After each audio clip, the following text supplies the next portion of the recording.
राधे राधे, जय श्री कृष्णा, ओम गणेशाय नमः। इनहैंस स्पिरिचुअलिटी चैनल पर आप सभी का स्वागत है। आप सभी को मेरा प्यार भरा नमस्कार। सबसे पहले आप सभी लोगों को गणेश चतुर्थी की हार्दिक शुभकामनाएं। आज इस वीडियो में हम जानते हैं गणेश चतुर्थी पर हम गणेश भगवान को अपने घर में कैसे स्थापित कर सकते हैं और उनकी पूजा की सरल विधि और कुछ नियम। सबसे पहले गणेश चतुर्थी का पर्व पूरे देश में बड़ी ही धूमधाम से मनाया जाता है। यह पर्व भगवान श्री गणेश के जन्मोत्सव के रूप में मनाया जाता है। इस साल गणेश चतुर्थी 7 सितंबर 2024 को है।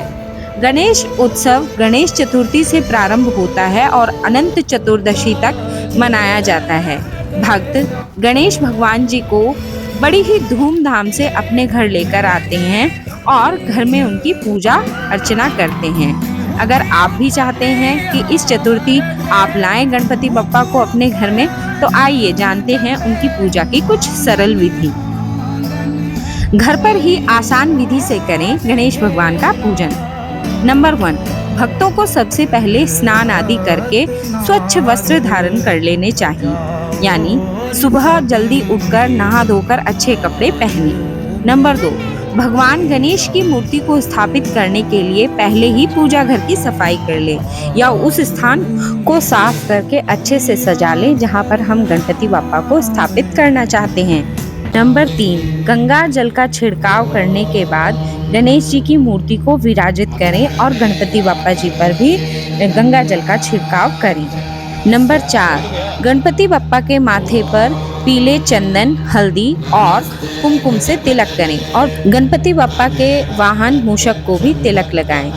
नंबर 5, भगवान गणेश की मूर्ति के सामने गाय के घी का दीपक जलाएं। अगर गाय के घी का दीपक ना जला सके तो आप तिल के तेल का भी दीपक जला सकते हैं।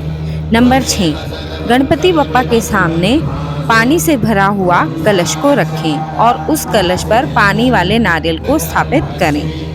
नंबर 7, गणेश जी के प्रतिमा पर पीले फूलों की माला चढ़ाएं। नंबर 8, भक्त गणेश जी को दूर्वा चढ़ाएं। आप दूर्वा अपनी श्रद्धा के अनुसार चढ़ा सकते हैं। 3, 5, 7, 9, 11 या 21 अर्पित कर सकते हैं। नंबर 9, गणपति बप्पा को मीठे पान का भोग लगाएं। इसमें सुपारी, इलायची और लौंग को भी शामिल करें।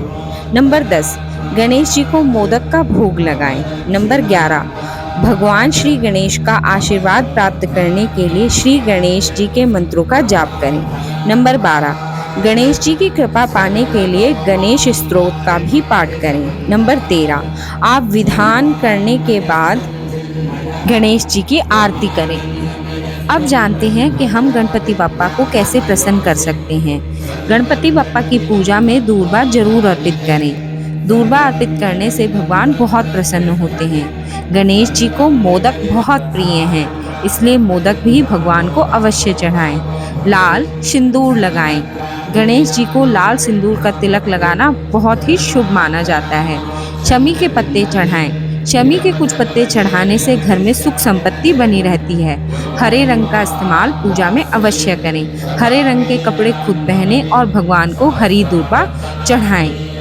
इसके अलावा खीर, फल, मिठाई का भोग लगाना अति कल्याणकारी होता है। ऐसा करने से भगवान जल्दी प्रसन्न हो जाते हैं। ऐसे तो ये त्यौहार बहुत ही खुशियों का त्यौहार है, लेकिन गणेश चतुर्थी के दिन हमें चंद्र दर्शन नहीं करने चाहिए।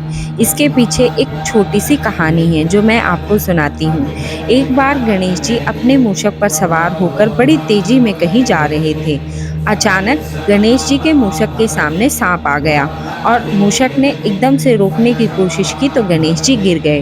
गणेश जी के गिरने पर चंद्रमा खिलखिलाकर हंसने लगा। भगवान ने उनकी तरफ देखा, किंतु वे अपने अहम में इतने चूर थे कि उन्होंने गणेश जी को अपशब्द कहे। तब गणेश जी ने कहा, जिस चांदनी पर तुम इतना गर्व कर रहे हो वह तुम्हें छोड़ के चली जाएगी, मैं तुम्हें शाप देता हूँ। इसके बाद चंद्रमा को समझ में आया और उन्होंने तुरंत ही गणेश जी से माफ़ी मांगी। गणेश जी ने कहा कि मैं अपना शाप तो वापस नहीं ले सकता, लेकिन उसको इस तरीके से बदलता हूँ कि तुम्हारी चांदनी धीरे धीरे जाएगी और वो धीरे धीरे वापस आ जाएगी। लेकिन जो भी चतुर्थी के चंद्र का दर्शन करेगा उस पर मिथ्या दोष लगेगा, कलंक या चोरी का झूठा आरोप लगेगा। एक बार श्री कृष्ण भगवान ने भी चतुर्थी के चंद्र के दर्शन कर लिए थे, तो उन्हें भी मिथ्या दोष का आरोप लगा था। फिर गणेश जी ने ही उन्हें इस समस्या से निदान दिलाया था। तो इसलिए हमें गणेश चतुर्थी पर चंद्रमा के दर्शन नहीं करने चाहिए। गणेश जी की पूजा में एक कथा है जो अनिवार्य है, जिसे पढ़ना बहुत ही जरूरी है।